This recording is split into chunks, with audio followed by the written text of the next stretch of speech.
Hello everyone, welcome to non spoiler review on retro. Karthik Subbaraju డైరెక్షన్లో సూర్య, పూజా హెగ్డే జంటగా నటించిన movie retro. Technically and taking wise movie బాగుంది, కానీ general ఆడియన్స్కి కావాల్సిన emotional attachment and entertainment miss అయినట్టు అనిపించింది. డీటెయిల్స్లోకి వెళ్తే ఎక్కడ న్యాయం అన్యాయం అవుతుందో, అధర్మమే ధర్మంగా మారుతుందో, మానవత్వం లేని రాక్షసత్వం రాజ్యం ఏలుతుందో, అక్కడ దేవుడే అవతార పురుషుల్లా జన్మించి ఆ రాక్షసులను చంపి ధర్మ సంస్థాపన చేసి అక్కడ ప్రజలను కాపాడుతాడు అనేది మన మిథాలజీ. రెట్రో మూవీ ప్లాట్ కూడా ఇదే, కానీ ఇది మూవీ చూసినాక కూడా చాలా మందికి అర్థం కాకపోవచ్చు, ఆర్ ఇంకా చెప్పాలంటే ఎక్కకపోవచ్చు. అదే వై అనేది ఇప్పుడు మాట్లాడుకుందాం. మూవీ ఓపెనింగ్ టేకింగ్ వైజ్ చాలా బాగుంది. Different narration of story and characters introduction చూస్తాం. టైటిల్స్ పడేటప్పుడే హీరో హీరోయిన్ పారి అండ్ రుక్మిణి క్యారెక్టర్స్ ఇంట్రడక్షన్, వాళ్ళ ఫస్ట్ ఎన్కౌంటర్, హీరో ఎవరు, ఎలా విలన్ కి రిలేటెడ్, హీరోకున్న వైలెంట్ నేచర్ ఏంటి అండ్ ఎందుకు అలా అవుతాడు అనేది చూయించేస్తారు. ఇక ఆ తర్వాత పెళ్లి అనే ఒక లొకేషన్ తీసుకొని అక్కడి నుండే చాలా జరుగుతుంటాయి.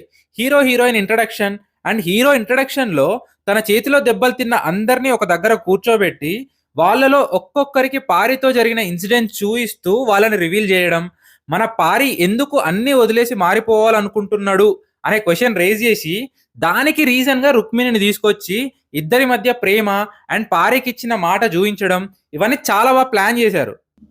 నెక్స్ట్ కట్ చేస్తే పెళ్లి లొకేషన్. అక్కడ హాల్లో రిసెప్షన్ నడుస్తుంటది, కానీ మా సాంగ్ స్టార్ట్ అవుతుంది. సాంగ్ మధ్యలోనే టెర్రస్ మీద ఆర్గ్యుమెంట్, కిందికి వచ్చి మళ్ళీ song and dance continue.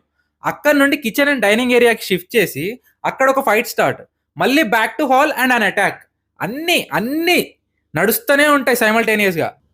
So ఇక్కడి వరకు అంటే ఒక 40 to 45 minutes brilliant taking by Karthik Subbaraju అనిపించింది నాకు. ఇక్కడే అసలు ప్రాబ్లం స్టార్ట్ అవుతుంది. పారి జైలుకి వెళ్తాడు, ఇక్కడ నుండి మూవీ ఎటూ కదలదు, అలలు లేని సముద్రంలో ఆగిపోతుంది. మనోడు రుక్మిణి కోసం జైల్లో దేవదాస్ అవుతాడు, గడ్డాలు పెంచి పాటలు పాడుతుంటాడు, కానీ అవి మనకి ఎక్కవు. ఎందుకంటే వాళ్ళది గొప్ప లవ్ స్టోరీయే కావచ్చు, మనోడు ఇంకా గొప్ప ప్రేమికుడే కావచ్చు, కానీ మనకు ఆ గొప్ప లవ్ స్టోరీ గురించి ఏం చూపించరు, ఏం చెప్పరు. ఆ బ్రేకప్ పెయిన్ మాత్రం చూపిస్తారు. అసలు మీ ప్రేమనే మాకు తెలియనప్పుడు ఆ పెయిన్ మాత్రం ఎట్లెక్కుతుంది మాకు? ఇదే మూవీలో మేజర్ డిస్కనెక్టింగ్ ఫ్యాక్టర్ నా వరకు. పారి రుక్మిణి కోసం ఫీల్ అవ్వడం, మళ్ళీ రుక్మిణితో కలవడానికి డిఫరెంట్ అటెంప్ట్స్ చేయడం, ఈ అటెంప్ట్స్ లో భాగంగానే సూర్య హీరోయిక్ మూమెంట్స్ అన్ని ప్లాన్ చేస్తారు. Fights, slow motion shots, hypes అన్నీ వస్తాయి.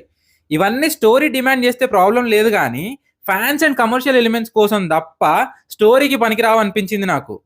అండ్ ఇదే టైంలో లాఫింగ్ డాక్టర్ ఎపిసోడ్ ఒకటి ఉంటుంది, చాలా కష్టం అనిపించింది అది నాకు. ఇవన్నీ అయిపోయి ఇప్పటిదాకా పారి చేసిన అరాచకలో రుక్మిణికి తెలిసి నువ్వు మారవరాయిగా అని చెప్పి వెళ్ళిపోయాక మళ్ళీ స్టోరీ ట్రాక్ లోకి డైవర్ట్ అవుతుంది మూవీ. విలన్స్ అండ్ వాళ్ళ విలనిజం, వాళ్ళ అండర్లో జనాలు ఎలాంటి సిచ్యువేషన్ లో ఉన్నారు, అక్కడి లోకల్ జనాలతో పారి ఎన్కౌంటర్, అప్పుడు అసలు పారి ఎవరు, ఆయన రియల్ పేరెంట్స్ ఎవరు, ఆయన పర్పస్ ఆఫ్ లైఫ్ ఏంటి అనేది తెలుసుకుంటాడు, మనకు కూడా తెలుస్తుంది. కానీ ఈ పాటికే జనాలకు ఓపిక అయిపోయి థియేటర్స్ నుండి వాకౌట్ చేస్తుండే కొంతమంది. ఉన్న వాళ్ళలో సగం మంది డిసప్పాయింట్మెంట్లో, ఇంకా సగం మంది నీరసంలో ఉన్నారనిపించింది. అండ్ అందులో తప్పు కూడా లేదు. 2 hours 50 minutes మూవీలో ఫస్ట్ 40 minutes బాగా తీస్తా, లాస్ట్ 30 minutes స్టోరీ రివీల్ చేస్తా, మధ్యలో అంతా నా ఇష్టం వచ్చింది చేస్తా అంటే ఎట్లా? హౌ? గంటన్నర సోది లాగ్ ఎవరు భరించాలి? ఇంత ల్యాగ్ లో బాగున్న ఫస్ట్ సెగ్మెంట్ నుండి కూడా ఆడియన్స్ డిస్కనెక్ట్ అయిపోతారు. దానివల్ల నువ్వు లాస్ట్ లో చూపించే స్టోరీ కనెక్ట్ అయ్యే ఓపిక ఉండదు అనిపించింది నాకు. అండ్ ఇంకోటి, ఈ గ్యాప్ లో గ్లాడియేటర్ టైప్ సెగ్మెంట్ ఒకటి ట్రై చేశారు, రబ్బర్ కల్ట్ అని చిన్న స్పోర్ట్స్ అరీనా పెట్టి. థాట్ బాగుంది, కానీ ఇంప్లిమెంటేషన్ అంత ఎఫెక్టివ్ గా అనిపించలేదు. ఇక సూర్య యాక్టింగ్ గురించి నేనేం చెప్పక్కర్లేదు. ఆయన ఎప్పుడూ irrespective of story, taking, direction 100% ఇస్తాడు. ఇందులో కూడా అంతే, he gave his 100%. Pooja is glamorous and class actor, deglamorous and mass role set అవ్వవు నాకు తెలిసి. అండ్ అది ఇందులో ప్రూవ్ అయినట్టు అనిపించింది. ఆ మేకప్ కూడా అస్సలు సెట్ అవ్వలేదు తనకి. తన సైడ్ నుండి అయితే ఆనెస్ట్ గానే ట్రై చేసింది, కానీ సెట్ అవ్వలేదు అంతే. పారి ఫాస్టర్ ఫాదర్ క్యారెక్టర్ చేసిన జార్జ్ బాగా చేశాడు acting. Michael role was a good attempt అనిపించింది. But again technically movie is good, cinematography బాగుంది, మ్యూజిక్లో చాలా డిఫరెంట్ సౌండ్స్ ఉన్నాయి మూవీలో, కానీ బాగా లౌడ్ అనిపించినాయి కొన్ని. బట్ ఓవరాల్గా good music and background music by Santhosh. ఓవరాల్గా Retro is a conceptually good movie, కానీ లాస్ట్ వరకు చూడడానికి ఓపిక ఉండాలి. That's all about retro.